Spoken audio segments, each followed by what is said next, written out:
Selamat datang kembali di channel Profesor Parno. Di video kali ini kita akan coba membahas mengenai deep learning.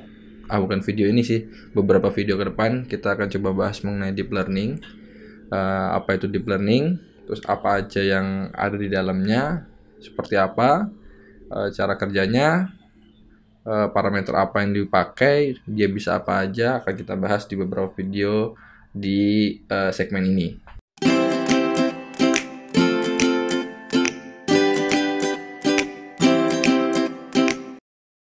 Oke, jadi apa itu deep learning? Kalau dilihat dari gambar, deep learning itu termasuk dari AI, termasuk juga dalam ML.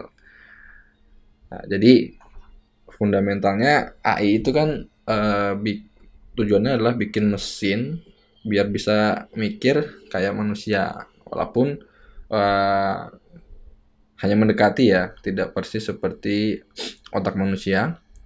Nah, di mesin learningnya itu dia melakukan seperti pembelajaran, jadi melatih mesin supaya dia itu bisa melakukan suatu tugas ataupun nanti bisa juga dalam bentuk pengambilan keputusan, dalam bentuk clustering atau kategorisasi, tidak dengan hard code atau explicit programming. Jadi nggak kayak di coding gitu ya. Misalnya A itu adalah Z. Nah, itu kan hard code namanya.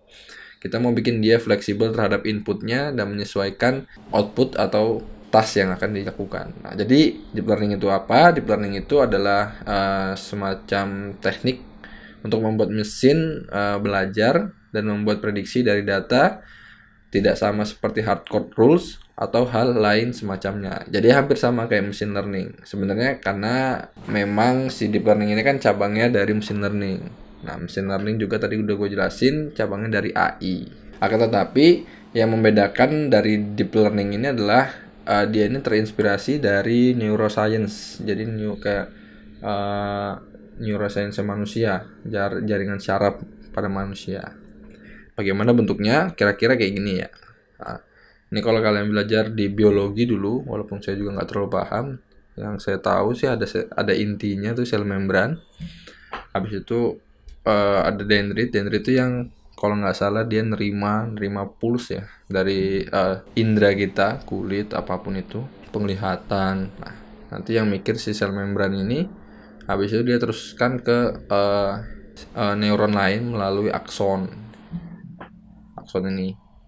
Nah, secara garis besar sih seperti itu setahu saya ya.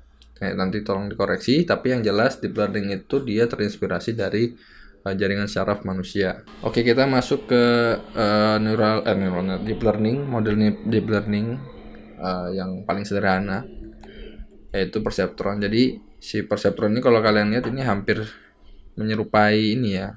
Karena kalian akan jumpai banyak seperti ini, modelnya seperti ini, karena hampir semuanya seperti ini bentuknya, karena dia terinspirasi dari si jaringan syaraf manusia ini. Nah, di perseptron ini apa? Perseptron ini adalah model neural network paling sederhana. Oke. Jadi di mana nanti dia itu terdiri dari input layer. Habis itu ini di sini biasanya hidden layer disebutnya. Hidden layer ini nanti isinya macam-macam, ada functionnya, activation function, namanya activation function ya. Habis itu ada wake-nya, dimana wake-nya ini mengikat dari setiap masing-masing input. Inputnya itu apa? Inputnya itu ya data kalian, independent variable-nya tergantung dari data dan kasus-kasus yang kalian mau pecahkan. Nah, itu dimasukkan ke input nanti. Nanti di sini sebenarnya ada lagi yaitu output layer. Jadi output layer ini apa? Output layer ini nanti hasilnya dia bisa berupa unsupervised atau supervised, misalnya clustering atau kategori gitu. Tergantung nanti kebutuhannya, nanti kita bisa sesuaikan dengan function-function yang ada di dalam sini. Nah, wake ini, sebentar gue jelasin dulu. Sebenarnya di sini kenapa dibilang mirip jaringan syaraf karena dia akan terhubung satu sama lainnya, masing-masing layernya nih. Layer ini akan masuk ke layer hidden layernya, nanti bakalan masuk juga ke layer outputnya. Nah, gimana learningnya? Jadi learningnya itu dia akan melakukan pemetaan linear berdasarkan input dan outputnya. Outputnya dari mana? Outputnya itu nanti dari sini. Kenapa dia bilang learning? Outputnya ini nanti akan dikoreksi dengan bukan hasil, dengan data yang sesungguhnya. Kalau nanti dia akan melakukan backpropagation, dia akan mengkoreksi nilai wake-nya. Jadi yang wake yang pertama ini nanti dia akan di random. Tapi ketika keluar output yang pertama, dia akan mengoreksi lagi wake-nya supaya nanti lama-lama deep learning ini semakin bagus hasilnya. Nah, pemetaan linearnya itu apa? Jadi jumlah dari wake. Nah, di sini kalau di perceptron ya, dia wake-nya ini akan dijumlahkan. Ini tuh biasanya penjumlahan ini, pemetaan ini biasanya disebut dengan feature. Nah, selanjutnya di unit step function ini biasanya adalah fungsi untuk hasil. Untuk yang di perceptron ini fungsinya adalah unit step function, di mana unit step function ini adalah fungsi aktivasi sederhana. Nah, di fungsi ini dia outputnya adalah binary. Karena apa? Karena dia akan permasalahannya adalah permasalahan klasifikasi 0 dan 1. Jadi apakah dia ini 0, apakah ini 1, dia akan menggunakan si unit step function ini. Nah, wake-nya ini tadi yang saya jelaskan, dia akan terus diimprove berdasarkan output setiap epochnya. Jadi kalau di perceptron, di deep learning itu prosesnya itu kalau mau bagus tidak sekali jalan. Epochnya bisa kita set 5, 10 sedemikian sehingga sampai mendapatkan hasil yang terbaik. Itu namanya epoch, itu biasa disebutnya round. Jadi satu kali jalan ini namanya satu epoch. Dia akan mengkoreksi si wake-nya terus-menerus.